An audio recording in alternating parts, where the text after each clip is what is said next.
Welcome back to another explainer. Today, we're diving into a really incredible story, the mastermind Dolphin, how Kelly games the system. Let's get right into it. Okay, check out this quote. If dolphins had hands, they'd collect tolls in the ocean and control the Strait of Hormuz. Now, I know it sounds like a hilarious premise, right? But honestly, it perfectly sets the stage for a story that feels like it was ripped straight out of a heist movie. We're about to uncover a real-world case that is absolutely going to shatter your conventional understanding of animal intelligence. Like, right out of the gate. This establishes that dolphins aren't just smart in that cute trick-performing way. No, they possess a level of strategic thinking that honestly borders on the kind of opportunistic hustle you'd usually only see in humans. And to prove just how cunning they can be, we're going to unravel the legendary mystery of one particular dolphin who literally played her trainers like a fiddle. So, Part 1, the amazing dolphin world and the basic economy. Okay, let's dive right into this. To really get this hustle, we first need to understand the environment where the whole thing went down. So our story takes place at a marine training institute where dolphins were kept in these large open-air pools. Now, the trainers had this recurring logistical problem, right? They needed to keep these pools free of random debris and trash that would inevitably blow in. So what did they do? They decided to set up a rudimentary economic system to solve it, effectively crowdsourcing the cleaning process to the dolphins themselves. And the basic economic rule was incredibly simple. It was just a straight one-to-one transaction. The expectation was that if a dolphin finds a piece of trash anywhere in the pool and brings it to the trainer, they get exactly one fish as a reward. Bring trash, get fish. It's your classic textbook stimulus response training. The trainers thought they had created this perfect, self-sustaining cleaning system, foolproof, right? Well, they vastly underestimated exactly who they were dealing with. Which brings us to the first hack, dodging the system. Enter our protagonist, a dolphin named Kelly. Now, Kelly wasn't just going to play along with this basic economy. Oh no, she was about to find a massive, system-breaking loophole. So one day, a piece of paper blows into the pool. Kelly grabs it, brings it to the trainer, and exactly as promised, she gets her one fish. But in that exact moment, Kelly had a brilliant realization. You see, the trainers had made a critical error in how they defined the terms of the transaction. They never specified how big the piece of trash had to be. A giant piece of cardboard yielded one fish, sure, but a tiny scrap of paper, that also yielded exactly one fish. The size of the trash didn't matter at all to the reward payout. She had basically just discovered a huge vulnerability in the system's code. So the very next time Kelly found a large piece of paper floating in the water, she didn't just turn it in for a quick snack. Instead, she took it all the way down to the bottom of the pool and purposefully hid it, securely under a rock. Guys, she literally created a bank account. When she wanted a snack, she would casually swim down to her secret stash, carefully tear off just a tiny piece of that paper, and swim up to trade that single scrap with the trainer for a fish. And then she'd just repeat the process. Kelly essentially turned a single piece of paper into an unlimited fish-dispensing ATM.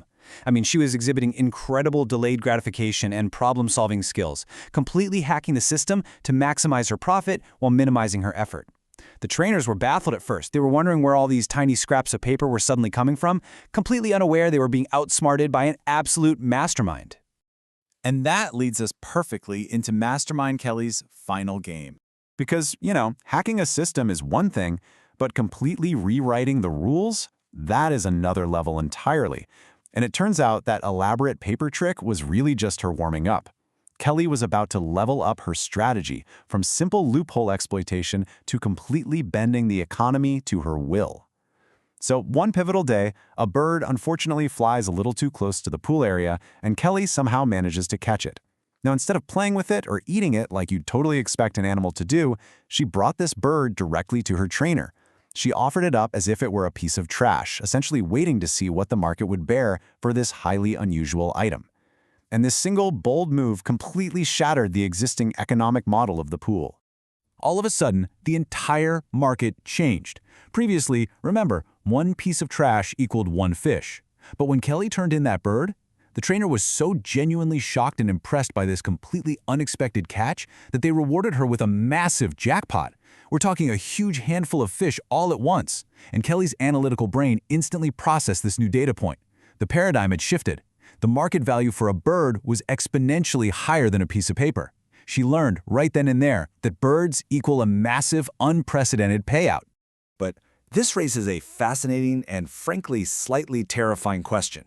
How exactly did she trap that bird in the first place? And honestly, more importantly, how could she possibly do it again, now that she knew the massive reward it carried? Think about it. A dolphin is an aquatic mammal. Birds fly in the air. It's not like they are natural, everyday prey that a dolphin can just effortlessly scoop up on demand, right? The physics are all wrong. To capitalize on this brand new exchange rate, Kelly needed a reproducible, guaranteed system to bring birds out of the sky and into the water. Well, the strategy she developed is an absolute masterclass in predatory genius. Out of her regular, everyday rewards, Kelly would deliberately save one single fish. She wouldn't eat it, despite definitely being hungry. Instead, she'd take that saved fish and carefully place it right on the surface of the water, just leaving it bobbing there as bait. Then, she would sink down just below the surface and patiently wait. She'd just hover there, watching the sky for a hungry, unsuspecting bird to swoop down for what looked like a free, easy meal. And as soon as that bird arrived and committed to the dive, boom! Kelly would strike with lightning speed, catch the bird, and immediately swim over to trade it to the trainer for a massive payout of fresh fish. You guys, she literally invented fishing for birds. This was without a doubt the ultimate investment. Kelly was purposefully sacrificing a small reward right now, literally giving up the immediate gratification of eating one fish in order to guarantee a massive, multiplied payout later. When you really think about it, this is exactly how human financial investment works, isn't it? You take your capital, you risk it in the open market, and you wait patiently for a return on that investment. Kelly understood capital. She understood bait. She understood the psychology and behavior of a completely different species. And she clearly understood how to scale her return on investment. It really proves this intense, almost frightening level of intellect and long-term foresight that we just so rarely credit to the animal kingdom. Which leaves us with a final, lingering question to ponder. If just one dolphin in a captive training pool can be this spectacularly cunning, inventing economies, exploiting systemic loopholes, and setting complex traps for entirely different species, what other secrets are hidden out there in the vast unexplored ocean? Like what kind of wild, complex societies and multi-layered strategies are playing out beneath the waves right now that we haven't even begun to understand? It definitely makes you look at the natural world in a completely different light.